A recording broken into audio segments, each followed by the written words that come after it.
Hi, Greg.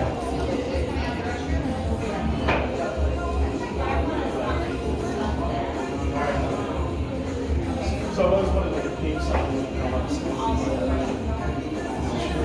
You know, like a baseball player, right? Yeah. I would go to have a theme song.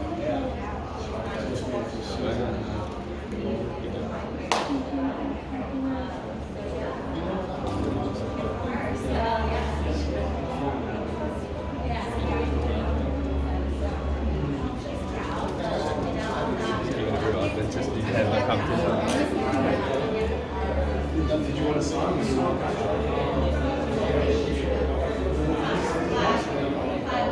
gotta have your own song.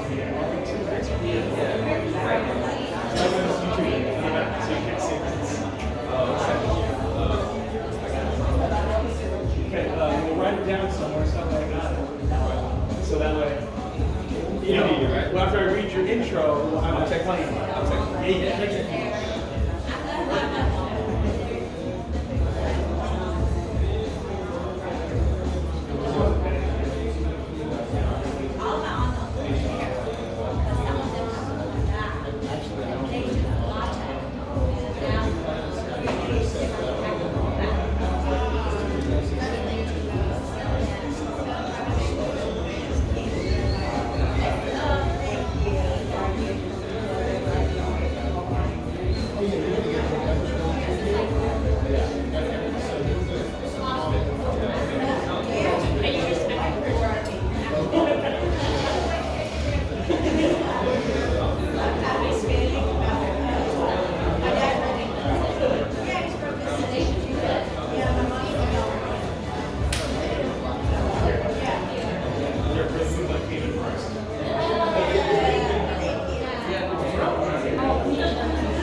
We're going to start shortly. Is she here? Yes, she is. Okay, there she is.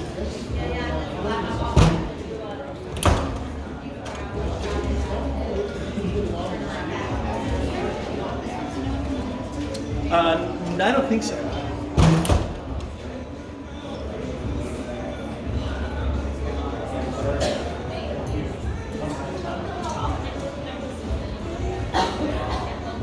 All right.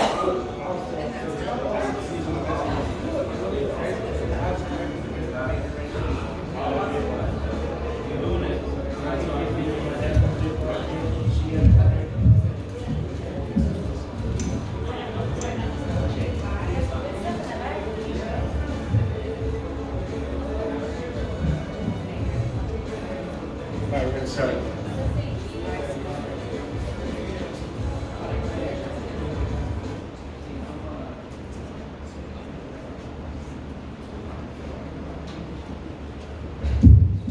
Okay. All right, everybody, thanks for coming out. Really appreciate it. I'll use the mic just in case you can hear me a little better. If I'm too loud, if you have a hearing aid, you might want to turn it down. This is the volume I speak, and this is how it comes out. So, want to first thank you. Thank you for taking the time in your busy lives to take the time to invest in you, invest in yourself.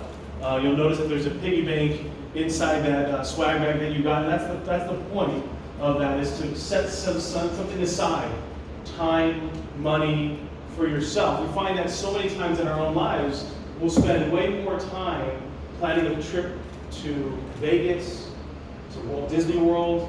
We don't spend enough time taking a step back and looking at our own lives. And so today, this is the brainchild of actually Tuan and Susan. I want to thank them and also Trista for all the hard work that they did in putting this together. So if you can give a round of applause for the great work. And so the whole purpose of this, the why, if I can start there, some of you are familiar with Simon Sinek's book, Start With Why. He talks about the golden circle. And so the whole point of this is to be able to evaluate for yourself what's going well, what's not going so well, and how can you be empowered? How can you have a look at the certain talents and gifts that you were given and start putting in the work that you want to, have the permission to pursue those passions that drive you, those things that really get you going. And so I want to start this off with a little bit of a poem here.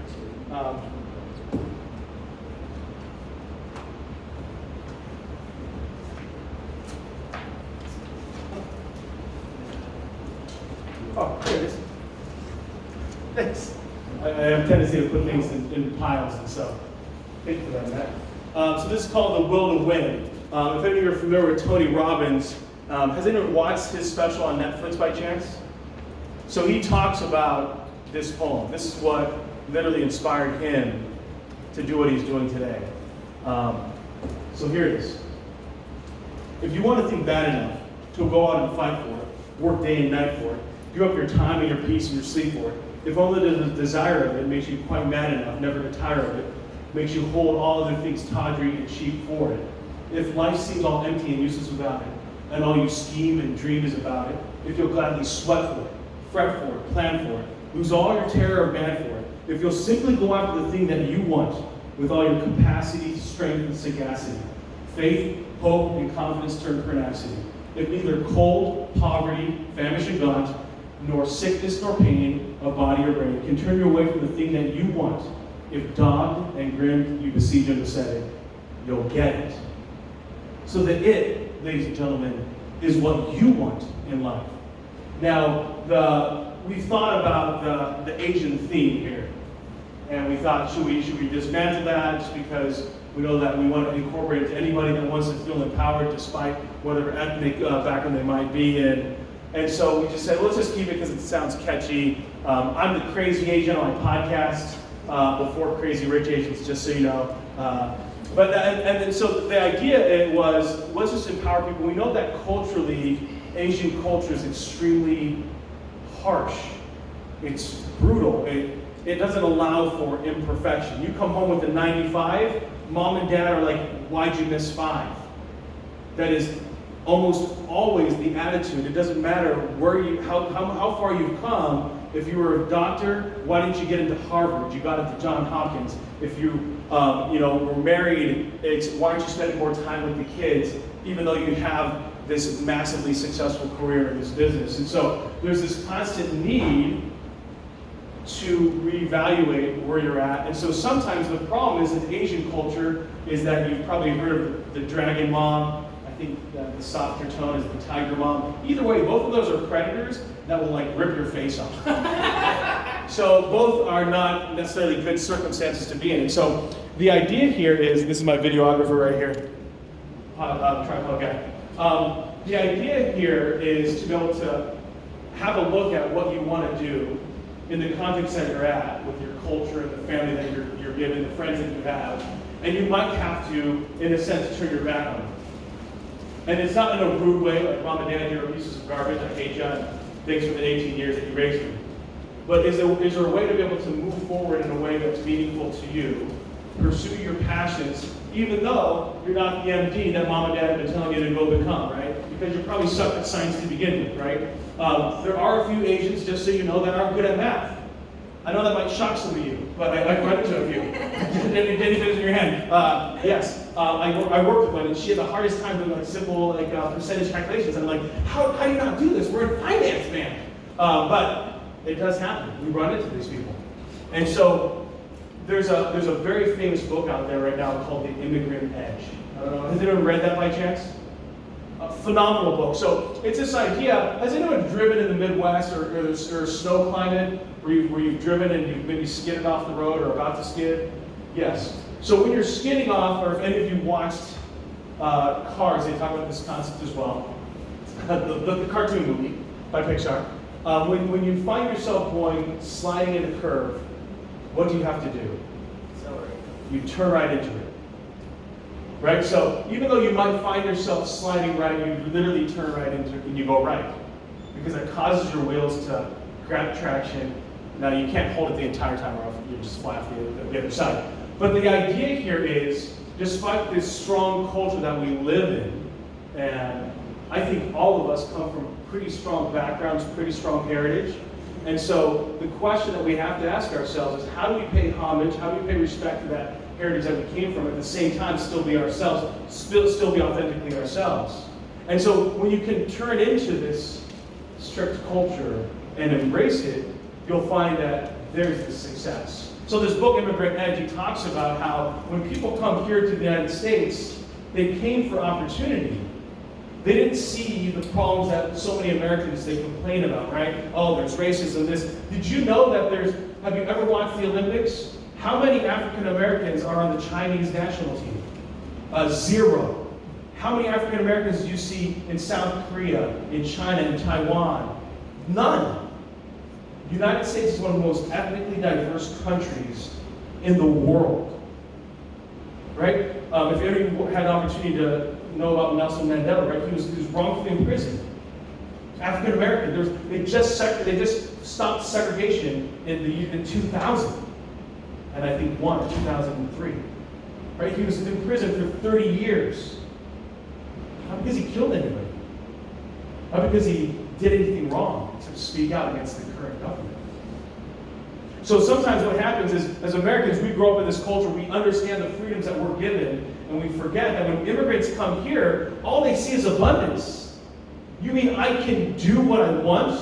I can pursue a career that I want? I had a gentleman come into my office, and he was from the Eastern Bloc area, and his parents grew up in the Soviet Union, communism. And his comment to me is, I just want to work. I want to work. Because my father, there was times where he was not allowed to actually go out and do labor, provide for his family. Because they had enough of people growing corn. And so we forget about that. And so when we think about the things that hold us back oftentimes, we need to turn into those things and you realize that there is abundance. So instead of thinking, oh, it's my parents are immigrants, you know, they don't speak English, I was going to speak this foreign language to them, it's really weird when I go home, I live 2 worlds, out here in the world I'm American, back at home I'm Vietnamese, right? It's okay to balance those 2 worlds. Respect, though, that there's very few people in the United States that work harder than an immigrant. I have yet to see someone work harder than someone that has 2 or 3 jobs. You find the same thing with a single mother that's American. She'll work 2 or 3 jobs because she has to. There is no option of failure if you're a mother. There's no way that you will come home and say, guess what, there's no food on the table. You will give everything that you can for that child. So as we think about this concept, I want to start with the end in mind. So all of you have taken time out of your very busy schedules to be here today, and I want to make sure it's impactful for you. I want to make sure that what we talk about is aligned for what you might want. So in this idea of being vulnerable, I'm going to pull up here and I'm going to call it a parking lot. So I'm going to ask for you to give me some thoughts of what you would want to make sure that we talk about today, to make sure that's addressed. And if it's not, then one of us will make sure that we talk to you one-on-one and make sure that you get what you want out of today. This is your time. So I'm just going to grab this whiteboard real quick.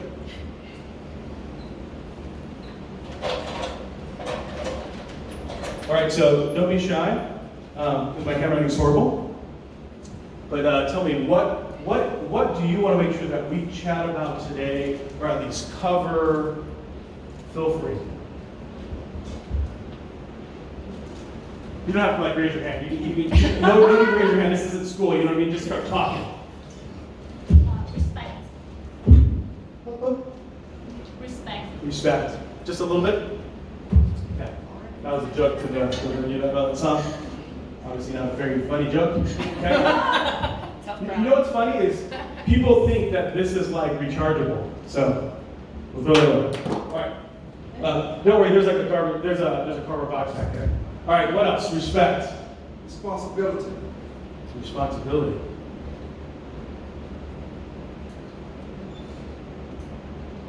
Okay. Vulnerability. Vulnerability.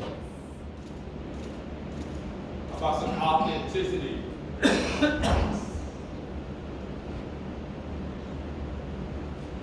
Diversity. Yes. Being humble.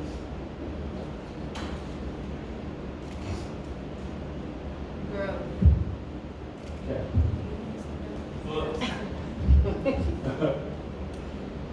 What was that last one? Growth. Growth. Someone else say something? Did someone say books? Books. Books? Books. Like books to read? Yeah. Okay. Great.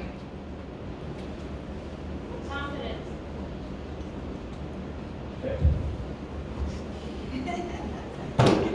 All right, there really is a cardboard box back there, everybody. I'm not just messing, there really is a cardboard box back there. Okay, what else? Someone said something else after books. Books. Confidence, thank you.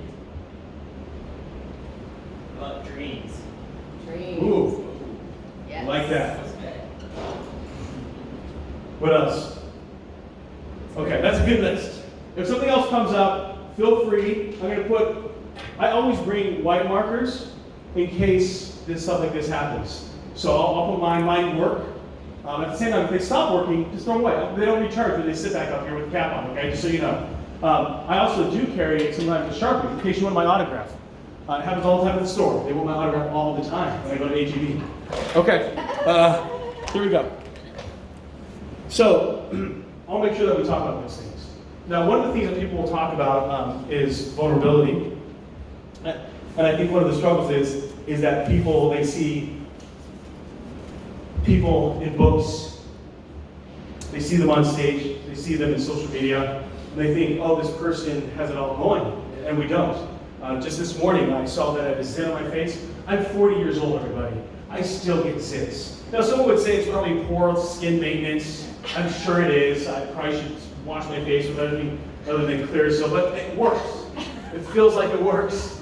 I also was doing my hair this morning, and I realized, Jenny, I'm going thin up there. And it used to be, guys, this thing used to be really lush. And you couldn't see the scalp, and now you can. It's the greatest thing in the world. I do have some of this comb over thing. I saw Trump pulled it off. He's been doing it for a long time, so I thought, hey, I'll do the same thing. So the problem is that when we have these things we think of people like Susan, she wrote a book, she's going to speak here later, she's got this phenomenal thing going, she's got this podcast, she's got all these other things going. We think that Susan's perfect. We think it's great. Like, look at her husband. I mean, the dude's jacked, he's like ready to go. I would not mess with him in a dark alley, even though I'm taller than him. So the thing about it is, if we think Susan's life is cherry, we don't know her well enough. Everybody, so this is one of my methods, I call it the poop method. Okay? The poop method is that everybody does it and it all stinks. So no matter what you think about someone, how rich they are, and how popular they are, and how many likes they get on social media, they all take a double deuce. Maybe once a day, sometimes 3 times a week, I don't know. Everyone has a different cadence, okay? And so everybody does it. It's okay. Right? We're all humans. So although we're all unique, right, 42 different chromosomes that made us together, and we're a special combination of whatever 4 trillion, at the same time, you're a human being. You're just like everybody else. You suck at certain things, and you're good at certain things. You have talents. But one thing that I'll tell you is you don't have to be a LeBron James, a Kobe Bryant, a Michael Jordan in basketball. By the way, I told people if I ever had that skill, I do not have any desire to watch film and basketball. I would not be that good.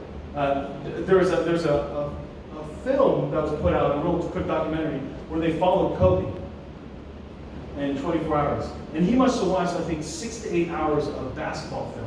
Not like watching a game, sitting back, eating popcorn. No, he's like analyzing players, moving off the ball, what players are doing with the ball, what they're doing on the defense, how they're setting up, how they're moving players. He is analyzing the crap out of that game. To me, that is crazy. But that's what got him to his level.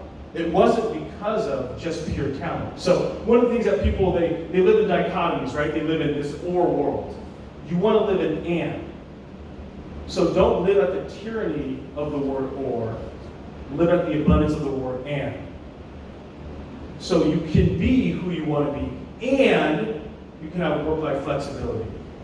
You can eat the food that you want to and have a six-pack. I'm putting it like this here to make it seem like I have a six-pack. I do not have a six-pack. I think it's somewhere underneath there, but it's behind a very thick layer of Wisconsin bratwursts and cheese, and I had steak last night, so it's a lot of that as well.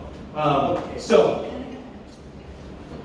one of the things in being vulnerable, I think, is that you need to be uncomfortable, right? So growth only occurs in our uncomfortable moments, right? So if anyone knows, when it comes to the physicality, when you lift weights, you actually rip the muscles, you tear them, and then they grow back, hopefully with some kind of semblance of hopefully muscles. So in this idea, I want to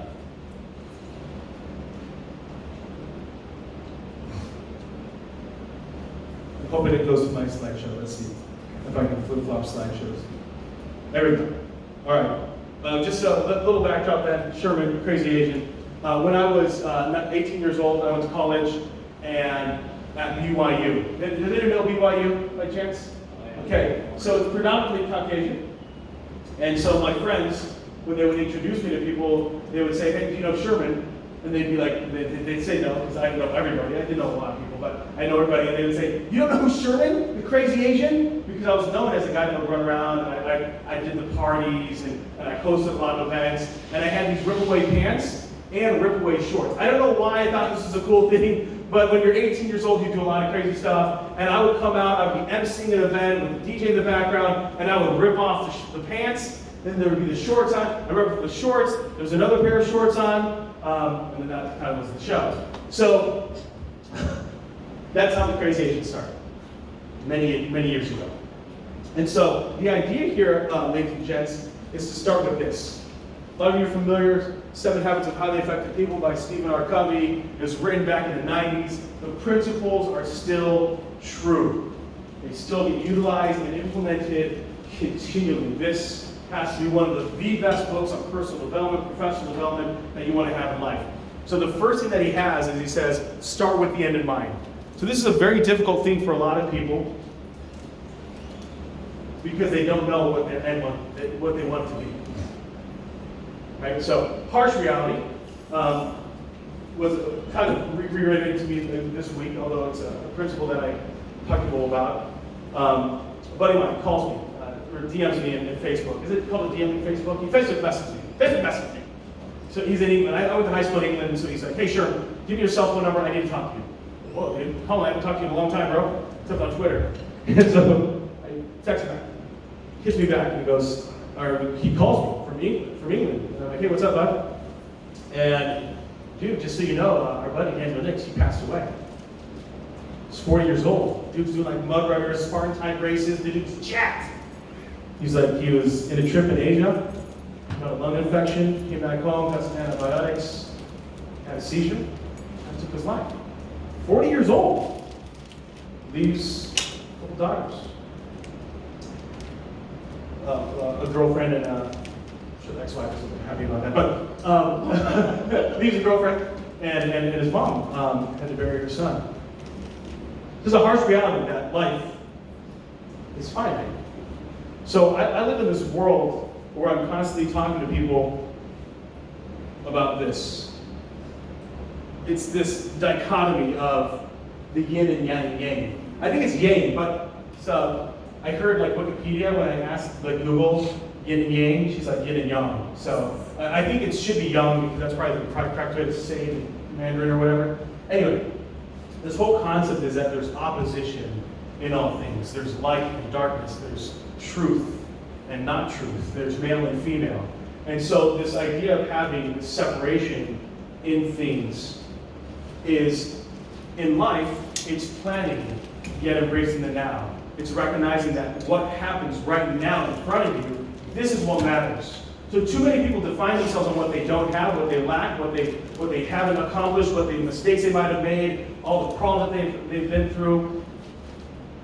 Or they're so focused on the future, they don't see what's happening right now in front of them. It happens all the time, right? We all have cell phones, we all have watches that tell us what to do, and these notifications sometimes will keep us away from what matters most. I'll be talking with Austin here, and as we're chit-chatting, all of a sudden his Apple phone vibrates and he realizes, okay, I might have a text message. So even though I'm having this great conversation with Sherman, his phone is more important. So even while we're talking, all of a sudden he pulls out his cell phone. Bam! I want to smack that phone right out of his hand. But I won't, because it's probably expensive. Apple doesn't make cheap things. So recognize that in your life. Embrace the now of why you're here, of what you're doing. Be vulnerable. So I'm really excited for the agenda. Housekeeping, number one. There is a ton of food back there. Please, you're adults, just go back and grab it. There are bad restrooms right behind. We could run through this wall, Bathrooms would be kind of right there. Well, there's a telephone area. It's not used anymore, just so you know. But right next to it, that's what the bathrooms are. And so you can go there. We're going to keep rolling, and so just feel free to just take the breaks as you need them based on your own biology. Okay? Because we put a break in the schedule like at 9:30, and if you don't need to go, but you need to go at 9:45. That's how it's going to be. Okay? So I want to welcome up. We're going to have Susan first, and then we'll have Twan. Right? Is that what we're doing? Yeah. Okay, I'm totally sorry. I might have totally scared Susan. All right, I know it's fun. Sorry.